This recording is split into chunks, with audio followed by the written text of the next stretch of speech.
bahwa PDI Perjuangan akhirnya mengusung Pramono Anung sebagai calon gubernur DKI Jakarta setelah sebelumnya memberikan harapan besar kepada Anies Baswedan untuk maju berkontestasi. Dan saya sudah bersama dengan bakal calon gubernur DKI Jakarta yang juga Sekretaris Kabinet Republik Indonesia, Mas Pramono Anung, di kediamannya Mas Pramono Anung. Selamat malam Mas Pram. Selamat malam Nana. 12 tahun ya, saya kenal Mas Pram, ini surprise nggak?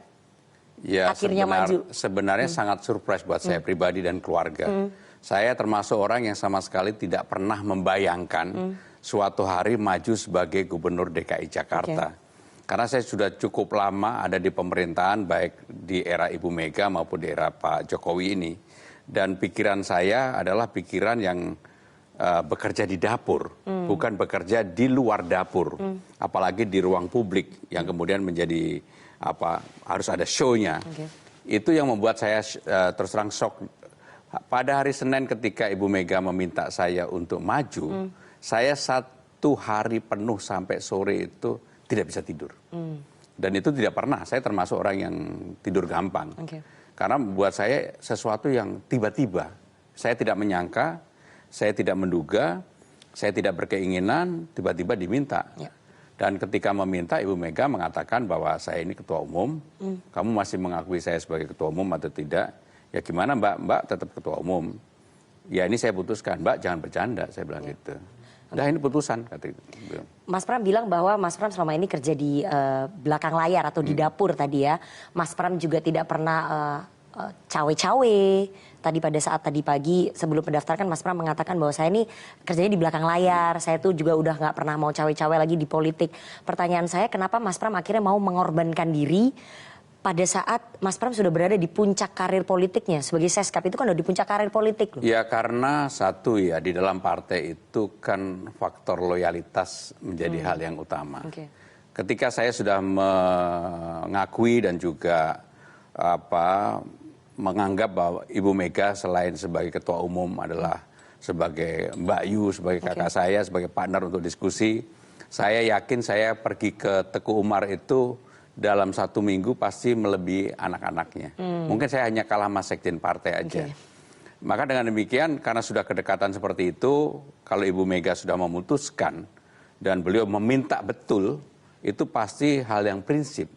Bahkan saya ketika terakhir pada hari Selasa kemarin, saya datang ke rumah Ibu Mega, saya menyampaikan kepada beliau, Mbak gimana kalau siapapun yang Mbak putuskan untuk maju, kecuali di luar saya, kalau Mbak nggak yakin bahwa saya akan turun tangan, saya yang membiayain.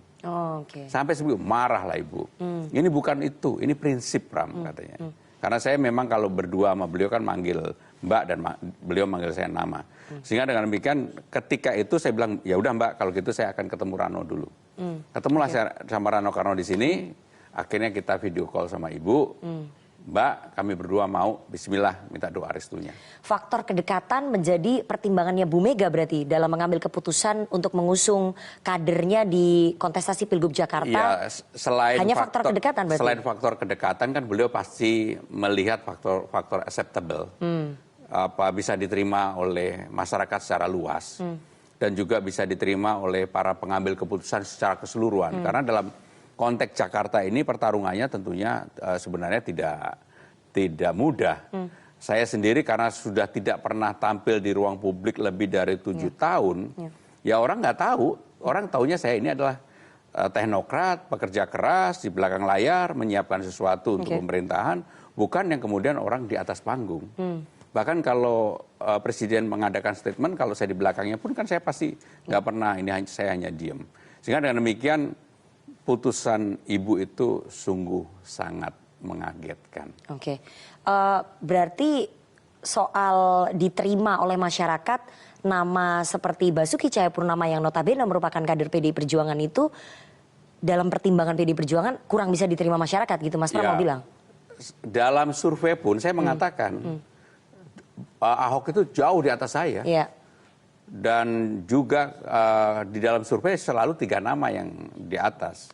Anies, Ahok, Ridwan Kamil. Saya kan memang nggak pernah namanya dimasukkan dalam survei. Sehingga dengan demikian ketika itu saya juga menyampaikan ke Ibu kenapa nggak Ahok sebagai alternatifnya Ahok Rano gitu. Tapi beliau sudah pada putusan, ya udah kalau beliau udah pada putusan, saya harus menjalankan putusan ini. Dan begitu hari ini saya sudah keliling, saya meyakini bahwa putusan ibu itu pasti dengan pertimbangan yang matang. Oke, Anda disebut sebagai pilihan jalan tengah.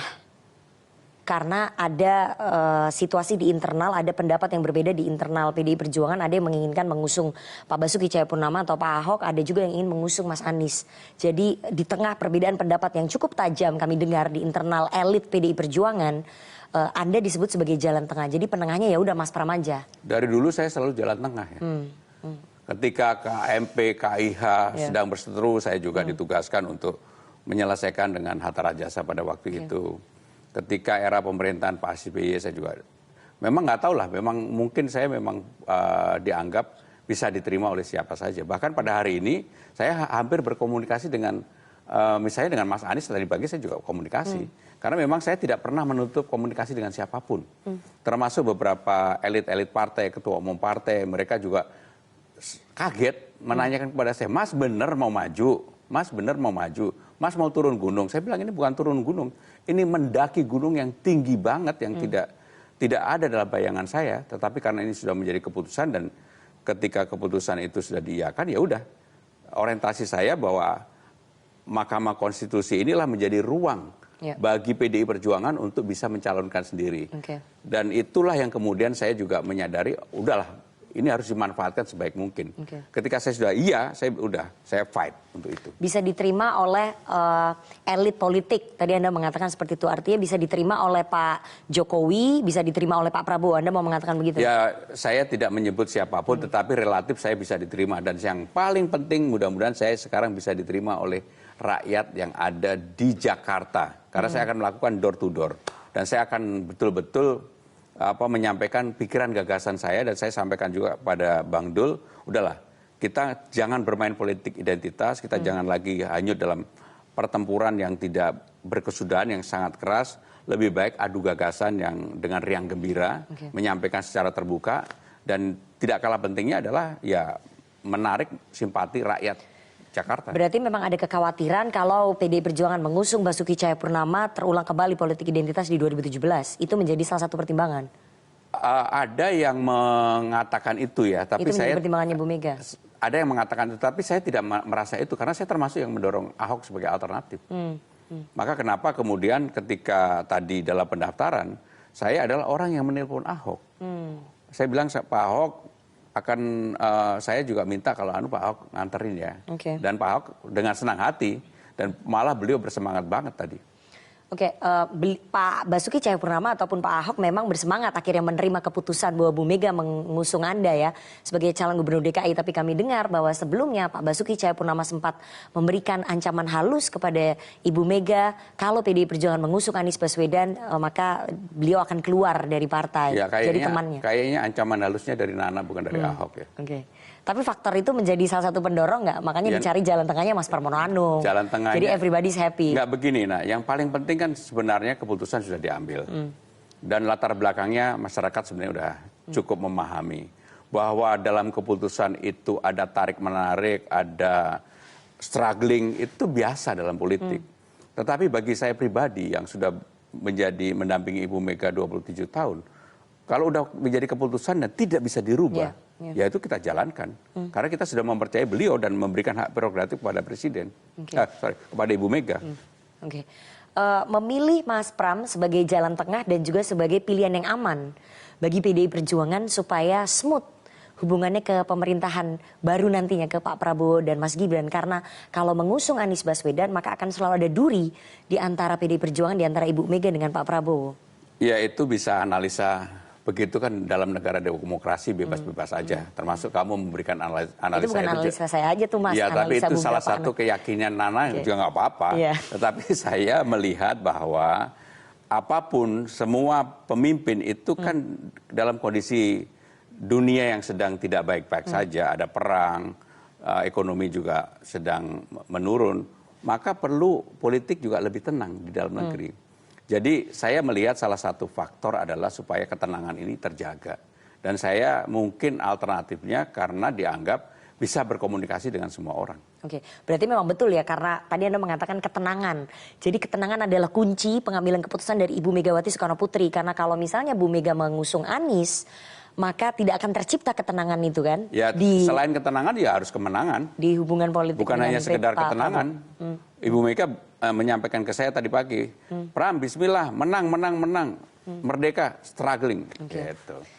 Jadi buat saya ini adalah message bahwa saya dan Bang Dul pengen menang, bukan hanya tenang, tetapi bahwa kita tidak membawa politik identitas dan sebagainya, pasti kami lakukan. Kabarnya Pak Jokowi happy dengan keputusan Bu Mega mengusung Anda. Jadi ini mengurangi tensi politik antara PD Perjuangan dengan Pak Jokowi. Ya apapun saya ini kan masih menjadi pembantu presiden. Saya setiap hari juga berkomunikasi dengan presiden. Bahwa tuduhan yang begitu-begitu ada pasti. Tapi kan keputusan ini kan 100% ada pada Bu Mega. Dan ketika Ibu Mega mengumumkan pada hari Senin, mana menyebut beberapa nama yang juga di ruang publik kemudian menimbulkan sedikit kegaduhan, kehebohan. Tetapi ya saya yakinlah seseorang seperti Ibu Mega dengan jam terbang, leverage beliau, kepemimpinan beliau, karisma beliau, nggak bisa dipengaruhi oleh hal-hal yang begitu. Saya meyakini banget itu.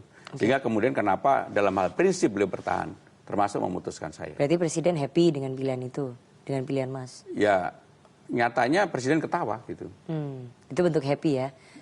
Sedikit menurunkan tensi lah. Yang penting kan begini antara PDIP dengan Presiden. Jangan sampai kemudian konsultasi ataupun pilkada di DKI ini menimbulkan tensi yang meningkat. Menurut saya juga nggak penting amat harus tensi meningkat. Lebih baik tensinya terjaga, tetapi rivalitasnya baik, adu gagasannya terbuka, itu menurut saya lebih baik. Selain Presiden yang happy dengan ketawa, kita juga lihat pernyataan Presiden, Pak Prabowo juga tampaknya happy. Kami dengar dengan Bu Mega mengusung Mas Pram sebagai Cagup DKI. Ya kalau Pak Prabowo kan happy karena sebentar lagi mau dilantik. Jadi ya wajar-wajar aja. Karena sekarang semua orang seperti yang disampaikan oleh Presiden, pelan-pelan kan pasti berpaling menuju Pak Prabowo. Itulah realitas politik yang ada. Realitas kita, walaupun multi partai, semua orang kan dalam ketika pemilu legislatif sudah selesai, orientasinya kan kekuasaan. Kekuasaan itu ada pada presiden terpilih gitu.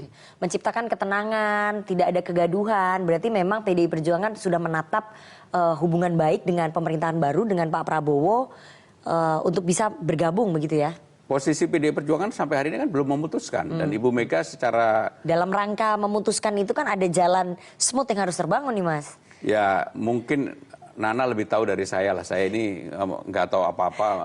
Jalan mana lagi yang harus dibuat untuk supaya smooth. Tetapi yang paling penting, memang kegaduhan yang kontraproduktif di dalam suasana seperti ini juga tidak diperlukan.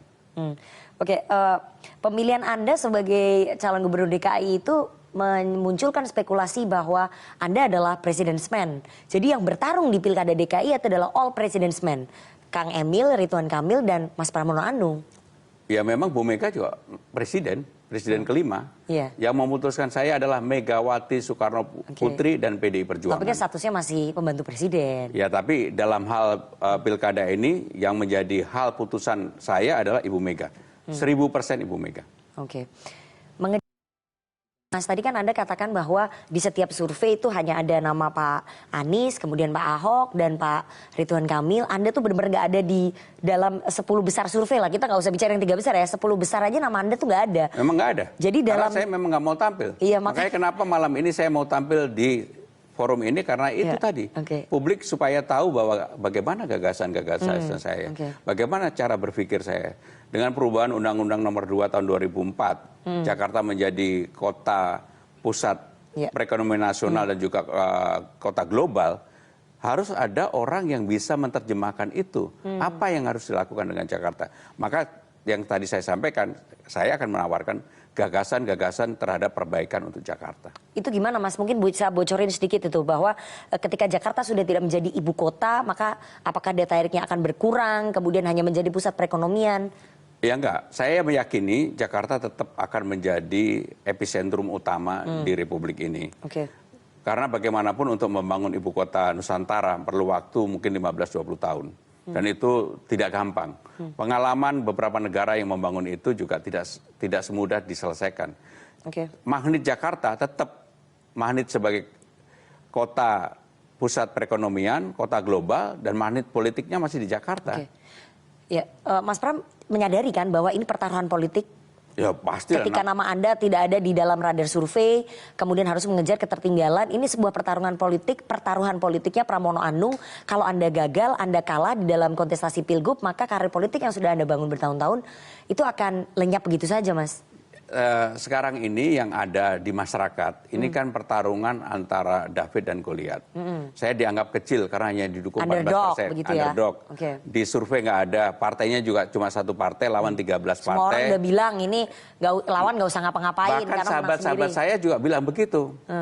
Tapi karena itulah kemudian, karena keyakinan partai Ibu Mega dan keyakinan saya pribadi dan Bang Dul, ini kesempatan. Apapun orang yang diremehkan, direndahkan, yang merasa dalam tanda kutip dizolimi, simpati publik akan naik. Yang saya kaget hari ini, simpati publik begitu luar biasa ketika saya muncul kembali di ruang publik di TV ini. Dan saya yakin yang nonton malam ini, mereka pasti bilang bahwa Pramono Anung memang udah waktunya muncul di publik. Apalagi kamu desak-desak tadi, pasti mereka juga iba melihat itu. Gitu. Iya, ini kan dari pemberian informasi publik. Ya, tapi mereka iba juga, nggak apa-apa. Makin kamu desak, saya Terakhir Mas Pram ya, hubungannya Mas Pram dengan Mas Anies Baswedan seperti apa, dan Mas Pram merasa bersalah nggak nih di detik-detik akhir, dalam tanda kutip banyak yang mengatakan di sosial media nih Mas Pram menikung Mas Anies nih. Nikung dari mana? Di tikungan terakhir. Nikung dari mana? Saya juga berdoa untuk tidak dipilih. Saya termasuk yang sama Mas Anies. Ketika tadi pagi saya telepon dia, saya ingatkan. Mas, Dito itu lahir jenengan yang nungguin. Oh, sama-sama waktu di UGM? Di UGM. Pada waktu itu dia ketua Senat, saya yang tukang ngompor-ngompori demo lah gitu ya. Sehingga dengan demikian saya merasa bahwa pasti dia juga tidak merasa itu.